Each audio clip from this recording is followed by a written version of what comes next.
Rahim. Assalamu alaikum, dear students. I am your Islamic Studies teacher, Miss Nausheen, with you with a new lesson today. Our new lesson topic is Universality of Islamic Discourse. Under this lesson, we are going to study the Quranic approach and from the Holy Prophet Sunnah that how to deal with the non-Muslims while calling them towards Islam. First of all, we'll go through the objectives.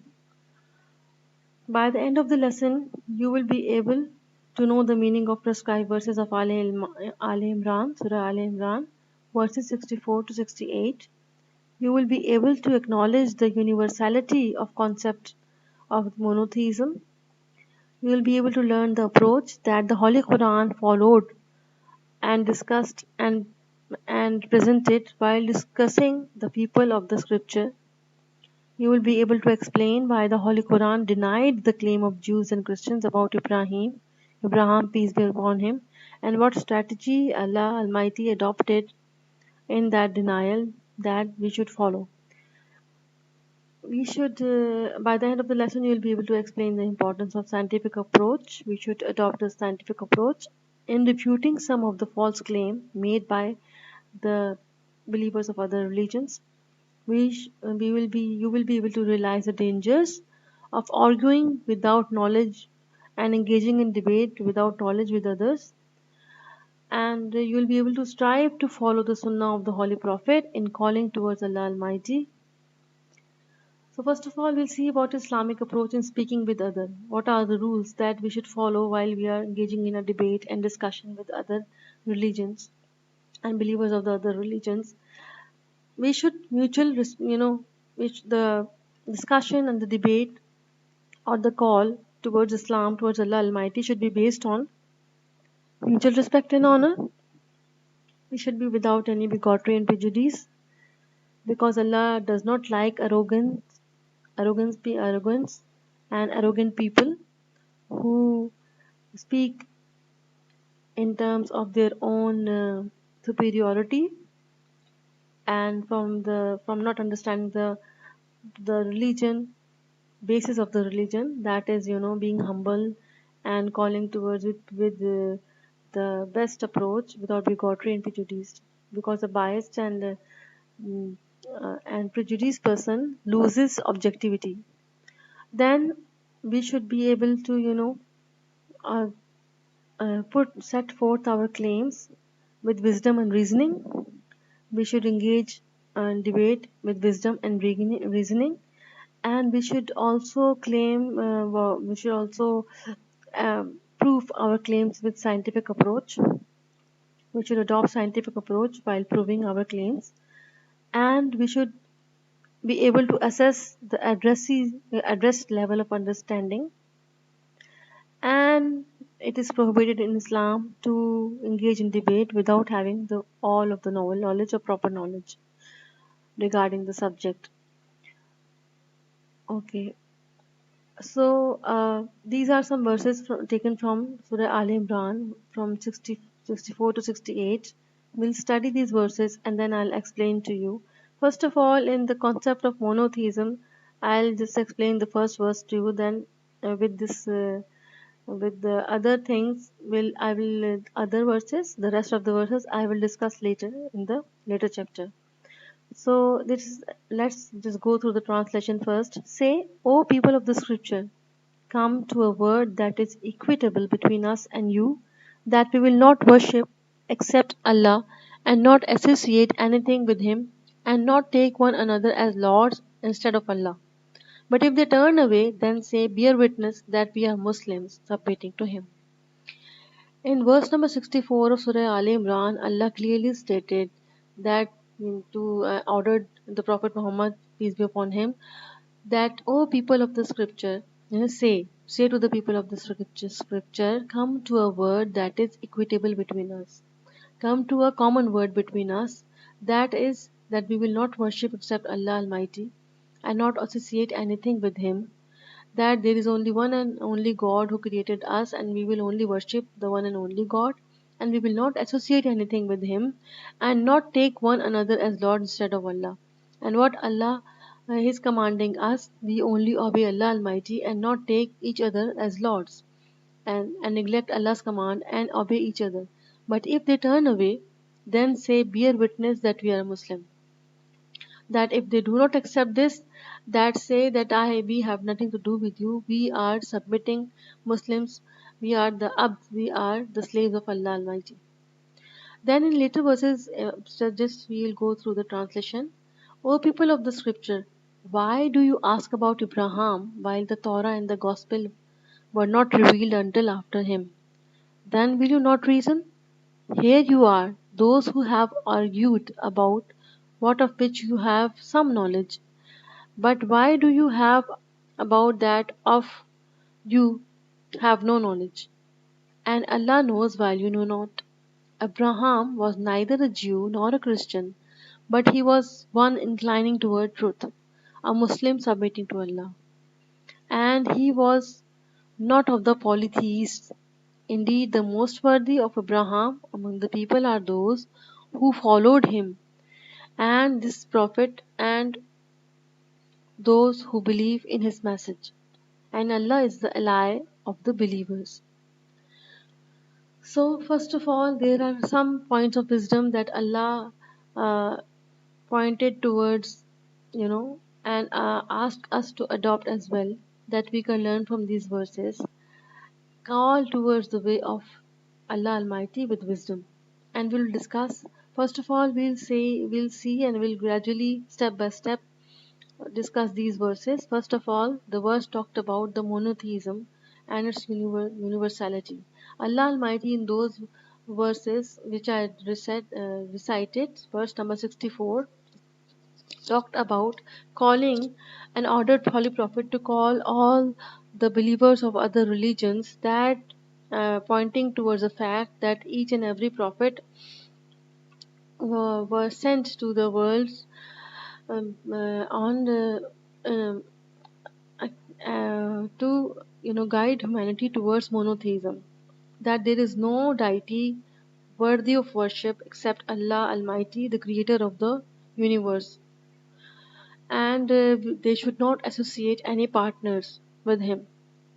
So all prophets and messengers called people to worship one and only God, Allah Almighty. Allah says, and we sent not before you any messenger except that we revealed to him that there is no deity except me. So worship me. Surah Al-Anbiya, verse number 25. So Allah Almighty sent 124,000 prophets, 124,000 prophets throughout history, from the first prophet who was first vicegerent, who was the prophet Adam, peace be upon him, on this earth. The first human being, in fact, was a prophet who set his foot on the earth. So from that onwards, Allah sent 124,000 prophets up until the last prophet, the Prophet Muhammad, peace be upon him. And all of those prophets guided mankind towards one thing, which is monotheism. That you should you should only worship one and only God. There is no God other than one and only God, Allah Almighty, and do not associate any partner in your worship. So how people, the question arises that if the message is being sent again and again, and 124,000 prophets came with the same message, why people deviated? As time passes, people of the scripture, Jews and Christians, diverted from monotheism. As Jews claimed after the demise of Uzair that the Uzair is the son of Allah, and Christians claim that Jesus, Isa, peace be upon him, is the son of Allah.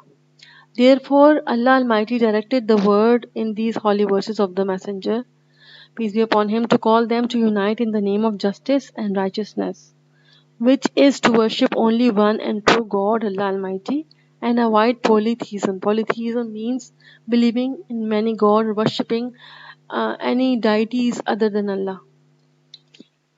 So they deviated because the scriptures, Allah Almighty explained in detail in the Quran how they deviated and what they did. The believers and the rest of the people who were greedy in that time, they changed the verses and wrote the book by their own hand. And in that, they changed the claim, and they thought they started to worshipping the same prophets which came with the message of monotheism. So Allah in another verse says, like, say, O people of the scripture, come to the word that is equitable between you, between us and you. That is the same verse from Surah Al Imran.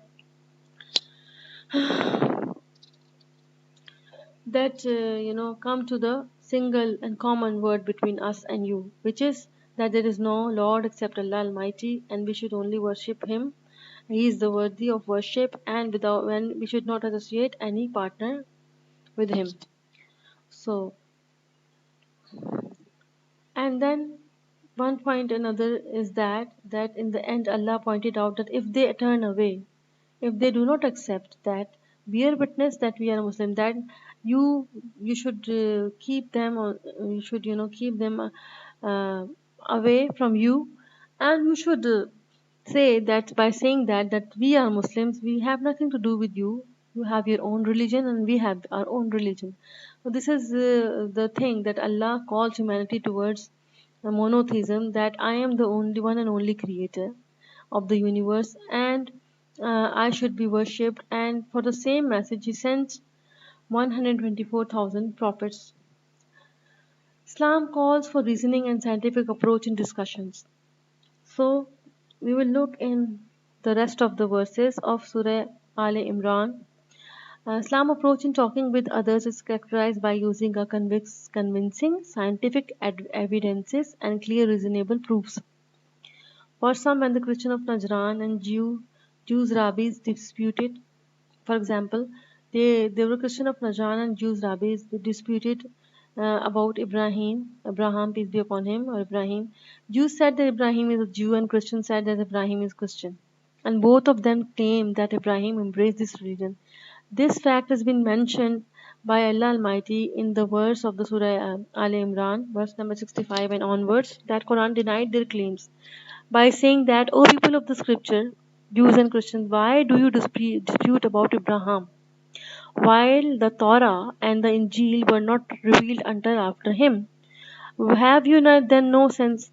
Allah, um, Allah Almighty, with reasoning and wisdom, and refuted their claim that you are why are you discussing and debating about Abraham, and your own the religion you are following, and you say Jews and Christians, like the Torah was revealed before the you know after the birth of the prophet Ibrahim, and the Injil gospel was also revealed after the birth of prophet Ibrahim. So how Ibrahim, if Ibrahim was not there in the world at that time, and these scriptures were revealed after after the demise of the prophet Ibrahim, how can he be Christian and Jew, or Jew and Christian? Does it make sense to you? Have you then no sense? So Allah Almighty in these verses set forth a rule for us to follow, that whenever you want to refute and you want to deny, or not deny, actually you want to uh, mm, you want to say that the other person is wrong, and you want to prove that other person is wrong, you have to bring a wisdom, a reason, and you have to adopt scientific approach while doing that. So verily you are those who have dispute about that of which you have which you have knowledge. Then why do you then dispute concerning that of which you have no knowledge? It is Allah who knows and you know not. The importance of adopting the scientific approach in discussion. No, you know not. Okay. So this is not related, this last line. by mistake it's there. So verily you are those who are who have dispute about that of which you have knowledge. You have knowledge about your own books, so you can take something from your own books and you can discuss it that. But why are you discussing? Allah is saying that why are you discussing a dispute or concerning something which you have no knowledge about. So this the second rule is that if you don't have any knowledge about a subject, you are not allowed to engage in a debate or discussion, because it will only create conflict, because neither you are knowledgeable and you cannot prove your point, and neither the other party maybe knows about the thing. So if you don't have any knowledge, don't engage in the debate and discussion. This is what Allah Almighty is trying to teach humanity, teach the Muslims especially. And Allah Almighty says, yeah. So Allah Almighty says that if you don't have any knowledge, you do not engage. And the verses, if we'll see, we just go through them again. The later part, that yeah, Allah is saying that here you are those who have argued about that of which you have knowledge, but why do you have about that of you have no knowledge? And Allah knows while you know not. Allah says that I am the creator of Abraham, and I sent him. I know who he was, whether he was Jew or Christian or what. Then Allah stated that Abraham or Ibrahim, peace be upon him, was neither a Jew nor a Christian, but he was one inclining toward truth, a Muslim. That Abraham was a Muslim, and he was sent with the message of Islam. And he was not a polytheist. He was the believer in one and only God, and he was not among the polytheists. Indeed, the most worthy of Abraham among the people are those who followed him. And the people who you are not the followers of Abraham, and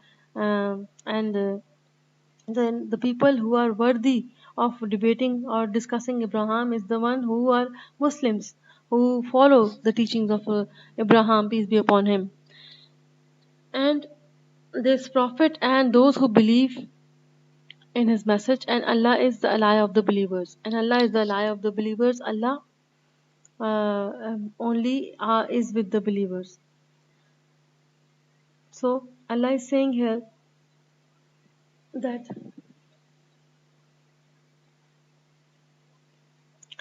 in this verses, when Allah is talking about the monotheism, Allah is saying, but if they turn away, then say, bear witness that we are Muslim. If they turn away means that they refuted, they actually forgot, or uh, they put their back, or they on the claims on the religion that were brought to them as Islam by the prophet, by their own prophets, by especially because the prophet, the Jews and Christians who are following the teachings are not of the prophet from Torah, or from Injil gospel, because the prophets who came with these books only guided people towards Islam. They guided people towards the worship of one and only Allah Almighty. So they turned their faces towards their teaching. And the Allah says that, tell them that, bear witness that we are Muslims. We are Muslims. We don't follow your ways, and we have nothing to do with you. Bear witness that we are Muslims, submitting to Allah Almighty only. Oh, this is another part of the verse here. And Allah Almighty argued with them and put a point, reason, a wisdom behind that point, is that why you are arguing about something which you don't have any knowledge about, and why you not consider your own books and try to look into it, that what your own prophets came with. And obviously they came with Islam.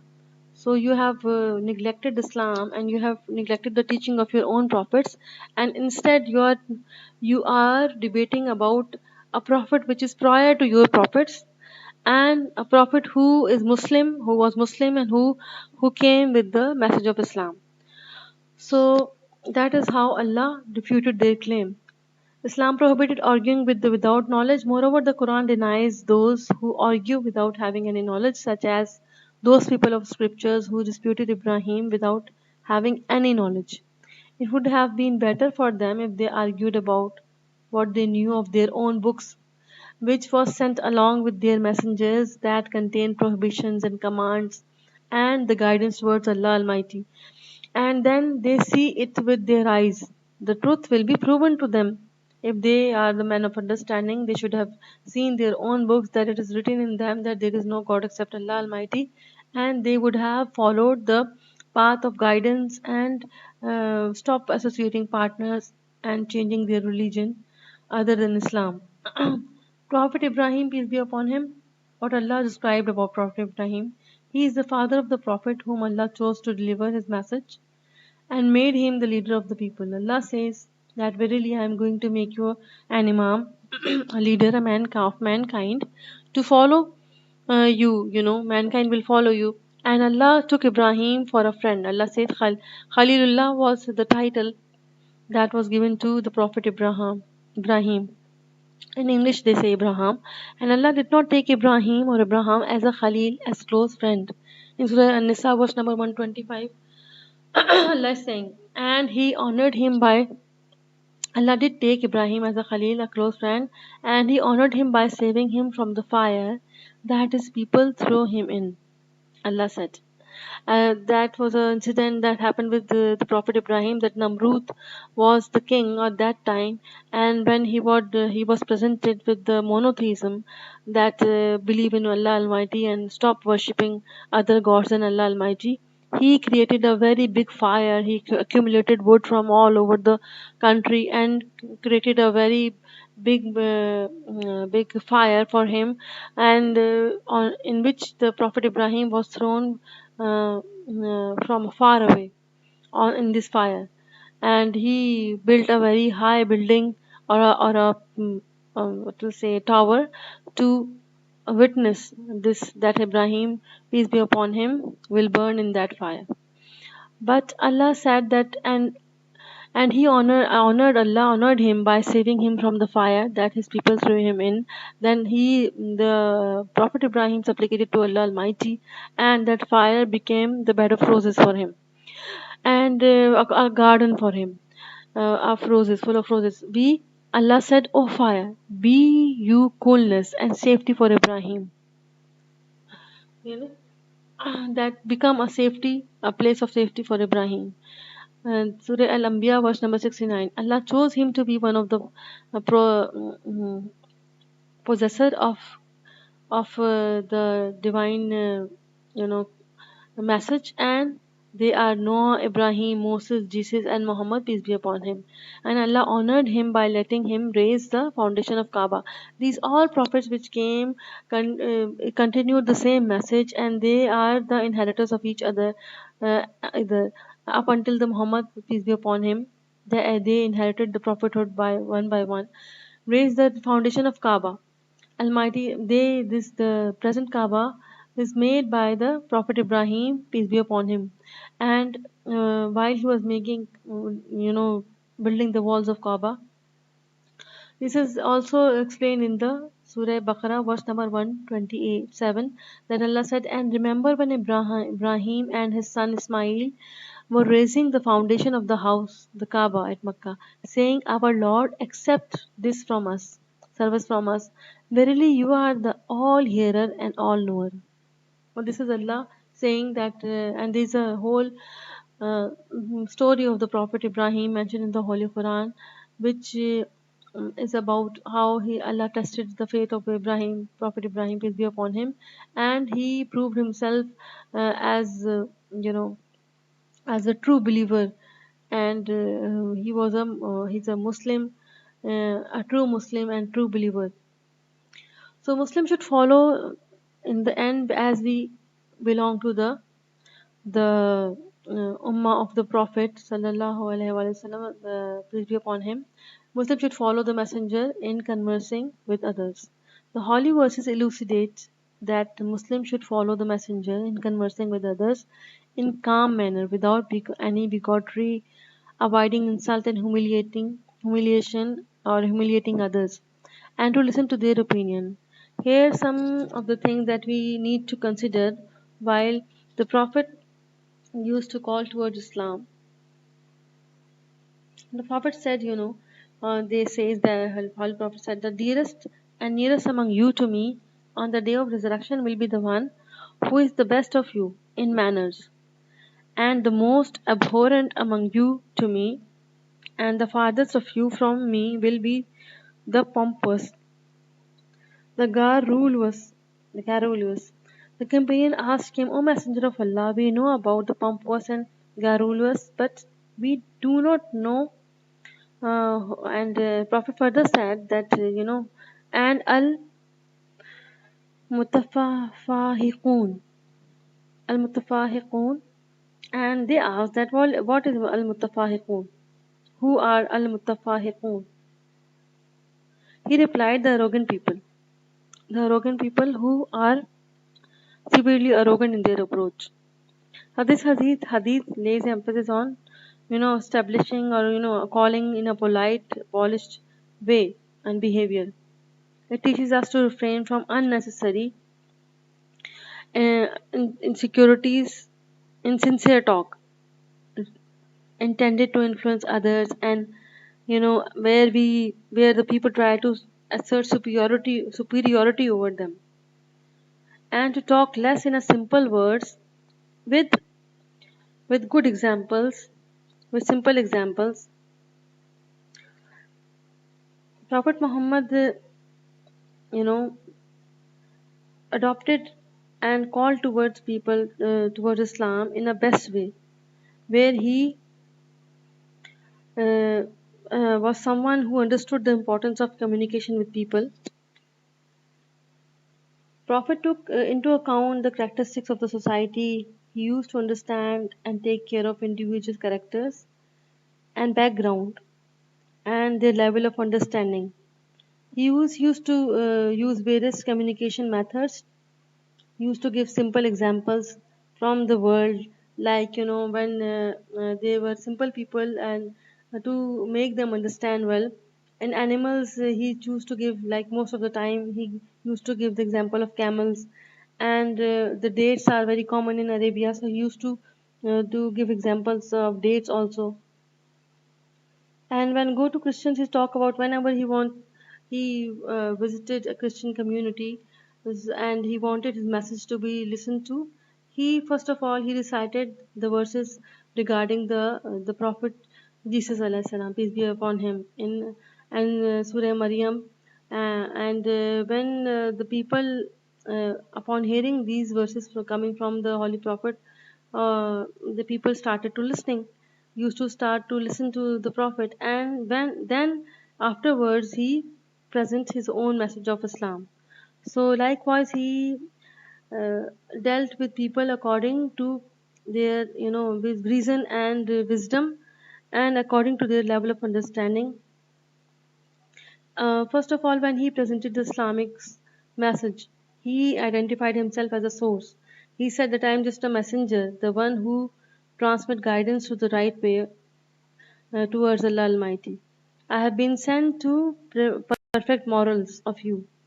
A Prophet, peace be upon him, demonstrated patience and tolerance to negative reactions. He was afflicted with all the calamities, and people became his enemy. The children used to throw stones at him, but in all of these adversities, he observed patience, you know, and never retaliated in a negative way.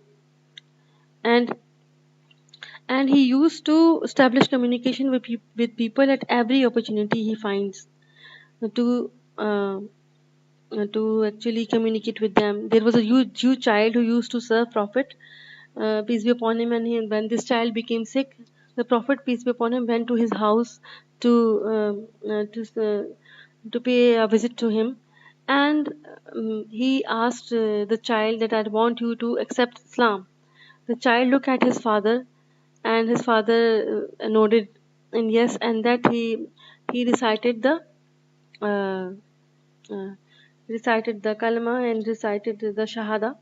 And upon that, the Prophet, peace be upon him, said, supplicated towards Allah Almighty, and witnessed and shown his gratitude, that saying by saying that, Allah Almighty, I thank to you that you saved this child from the hellfire because of me. Oh, this is how he used to communicate with people and guide them and invite them towards Allah Almighty. And Prophet was someone who knows the importance of communication with people. So he not only spoke to Muslims but to non-Muslims as well. So this is the fact that he saw all people irrespective of religion, language, race, their social status, and regardless of that, he possessing value and established good communication with them. So he, regardless of that, he he is a person who took care of their rights, and he dealt with them equally on basis of equality. And